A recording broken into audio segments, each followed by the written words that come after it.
1.6 Using the properties. The first part that we are going to go over today is using a property or the appropriate property in order to simplify expressions easier. So if we look at example 1a, we have 536 plus 25 plus 75. That 25 plus 75 we can combine to give us 100. So that's just 536 plus 100, which is 636. For b, we have 5 times 426 times 1/5. The 5 times 1/5 is going to give us 1 when we multiply those. So we can just do 1 times 426, which leaves us with 426.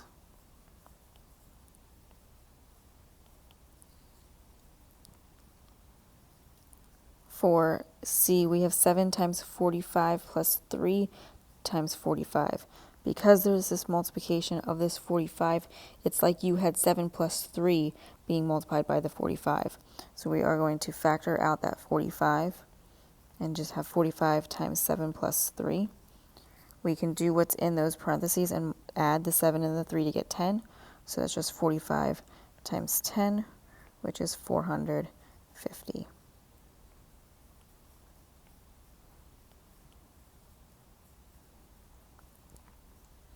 The next part of our notes goes over combining like terms. So when you combine like terms, your variable and its power have to be the same. So if we look at example 2a, we are given b plus 3b. That b is like saying there's a 1 in front of it that's invisible. So we are just adding the 3 and the 1 to give us 4 and keeping the b.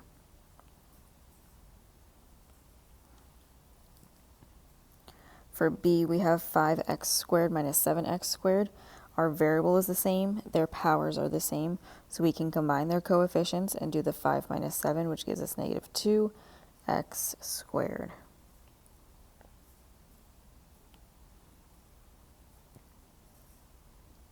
For c, we have 5xy minus negative 13xy.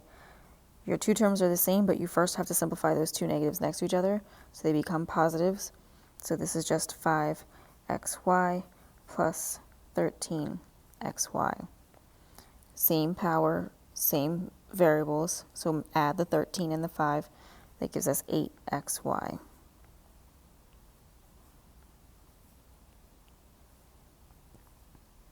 For d, we have negative 2a plus negative 9a. Again, same variable, same powers. Add the negative 2 and the negative 9. That gives us negative 11. Keep the a, so negative 11a.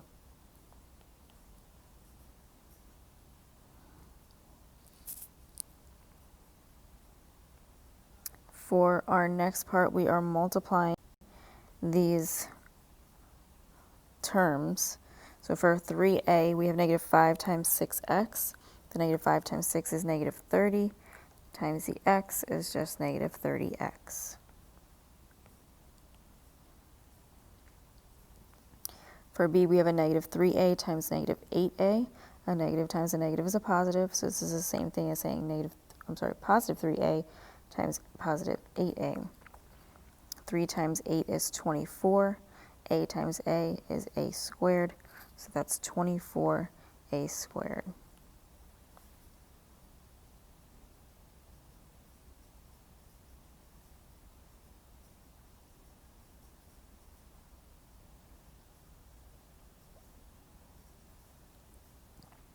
For c, we have negative 4y minus 6. Negative 4y times negative 6. A negative times a negative, once again, is a positive.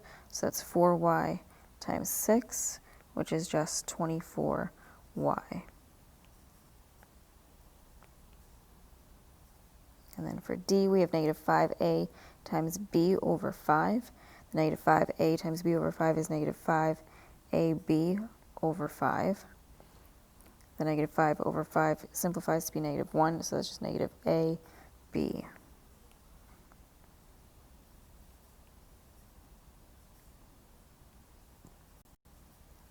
Next, we are going to look at finding quotients. For a, we have 5x divided by 5. Those 5's cancel out, so we just are left with x. For b, we have 4x plus 8 over 2. Now this is the same thing as saying 4x over 2 plus 8 over 2. When you do this, the 4x divided by 2 is 2x, and the 8 divided by 2 is 4. So that's 2x plus 4. You could have, from the beginning as well, just did the same thing and just divided both terms by that 2. So 4x divided by that 2 turns the 4 into a 2. And the 8 divided by 2 turns the 8 into a 4. And the 2 is just a 1, so we do not write it in the denominator.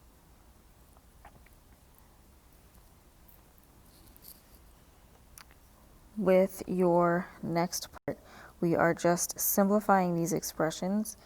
For 5a, we have 6 minus parentheses x plus 8. That negative in front of the parentheses means to distribute the negative or take the opposite of what's in the parentheses. So 6 minus x minus 8 is what we will simplify. The 6 and the negative 8 are like terms, so we can combine them. 6 minus 8 is negative 2, so that's negative x minus 2.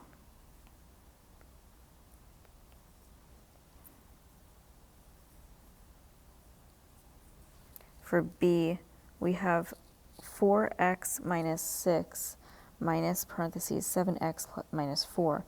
So again, we're going to take the opposite of what's in those parentheses and distribute that negative. So we get 4x minus 6 minus 7x plus 4. So what are your like terms here? Your 4x and your negative 7x are like terms. When you combine those, you get negative 3x. You still have that minus 6 and that plus 4, which are also like terms, so we can combine those to get negative 2. So this gives us negative 3x minus 2.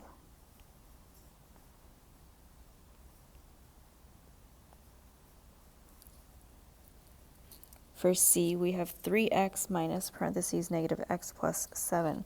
So we are going to, again, distribute that negative into the parentheses. This is going to leave us with 3x plus x minus 7. The 3x and the x are like terms, so we combine those to get 4x, and we just keep the minus 7.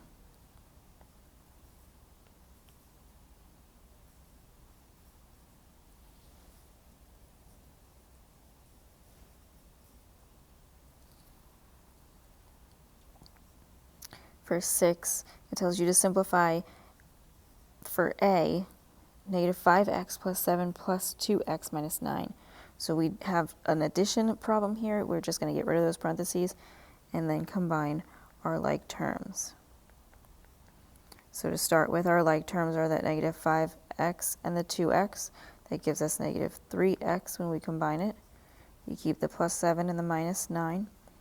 Then combine your like terms there. 7 minus 9 gives us negative 2. So that's negative 3x minus 2.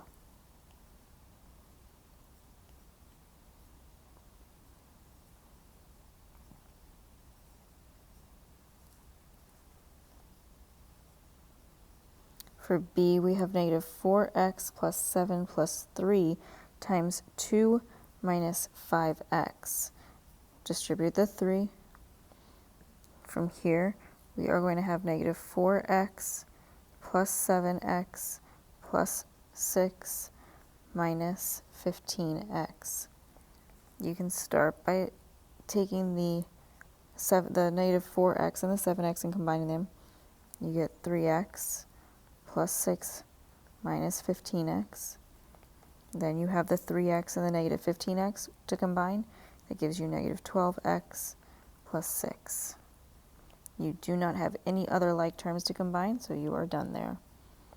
And then with that one too, you could have also just did the negative 4x plus 7x minus 15x and gotten the negative 12x from the beginning. For c, we have negative 3x times 4x minus 9 minus x minus 5. So we're going to distribute the negative 3x as well as the negative in front of the second parentheses.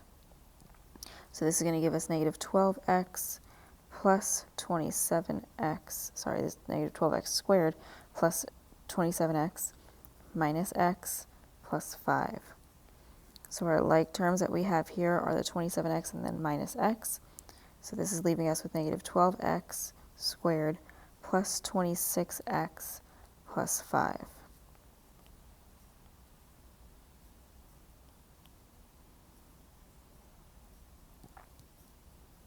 For D, we have x minus 0.03 times x plus 300. So we are going to distribute this negative 0.03. So this is going to leave us with x minus 0.03x plus 300 times 0.03 is a negative 9. From here, you can combine your like terms, which is x and that negative 0.03. So we're going to just do 1 minus 0.03, which gives us 0.97x minus 9.